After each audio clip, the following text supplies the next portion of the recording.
যেহেতু ত্রিপুরাজ্যের পত্রিকাগুলো সরকারের বিজ্ঞাপন দিয়ে চলতে হয়, এদের বক্তব্যকে যদি সেরকম ভাবে খুব গুরুত্ব দিয়ে না ছাপে, বড় বড় শিরোনাম করে আবার বিজ্ঞাপন কেটে দেবে, সে আশঙ্কায় ছবি টবি দিয়ে মুখ্যমন্ত্রীর মুখে অনেক ভালো ভালো শব্দ বসিয়ে প্রচার হয়।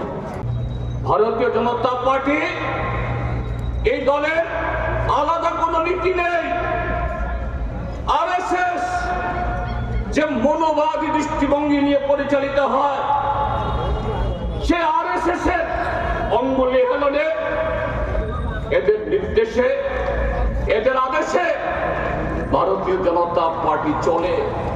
ভারতীয় জনতা পার্টি পরিচালিত কেন্দ্রীয় সরকার, রাজ্য সরকার, পঞ্চায়েত সমস্ত জায়গাতে সে নীতি প্রচলিত হয়।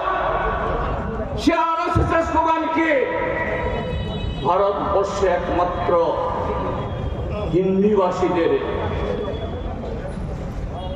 একমাত্র হিন্দু ধর্মাবলম্বীদের, এই হিন্দু মানে আমাদের অনেকেই যারা হিন্দু বা সনাতনী, সে হিন্দু না।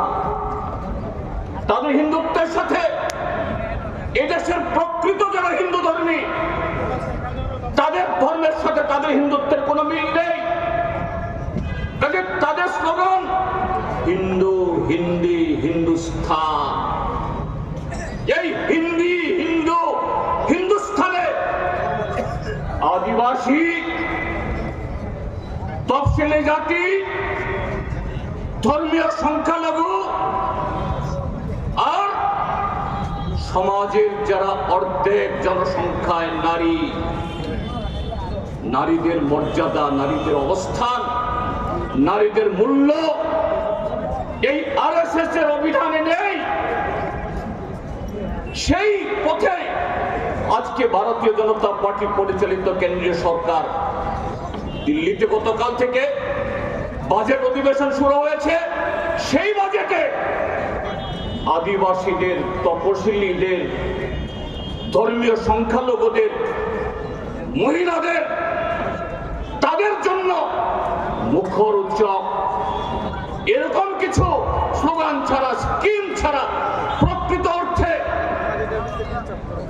এই মহান ভারতবর্ষকে কিভাবে গড়তে হবে, কিভাবে এগিয়ে নিয়ে যেতে হবে, গত 11 বছর ধরে নরেন্দ্র মোদীর নেতৃত্বে তাদের বাজেট নীতি ছিল না।